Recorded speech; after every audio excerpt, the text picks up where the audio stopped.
Stand काय आता भविष्यात प्रचारासंदर्भातला मुलीच्या? आतापर्यंत आज सकाळपर्यंत माझ्या घरावरचा झेंडा हा भारतीय जनता पार्टीचाच होता. मी भारतीय जनता पार्टीचा राजीनामा देण्याच्या परिस्थितीतच नव्हतो. पण पार्टीनंच काही गोष्टींमुळे करायचं मला बाजूला केला असेल, हरकत नाही. मी पार्टीचा निर्णय स्वीकारला.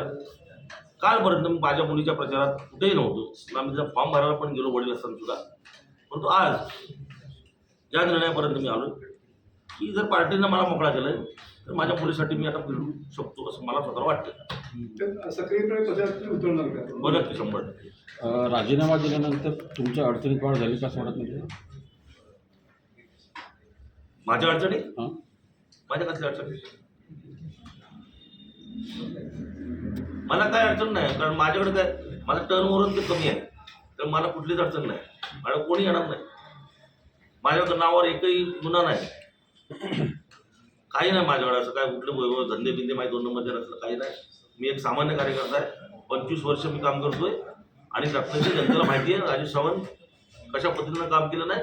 त्यामुळे मला खात्री आहे की मी केलेलं काम असेल त्या कामाचे बदल्यात काही देऊ नये लोकांनी, पण ह्यावेळी माझ्या मुलीसाठी आशीर्वाद द्यावे आणि तिला काम करण्याची संधी द्यावी. अशाच नवनवीन घडामोडी पाहण्यासाठी 24 न्यूज चॅनलला आत्ताच सबस्क्राईब करा, शेअर करा आणि बेल आयकॉनला प्रेस करायला विसरू नका. आणि हो, तुमची प्रतिक्रिया देखील कॉमेंट बॉक्समध्ये नोंदवा.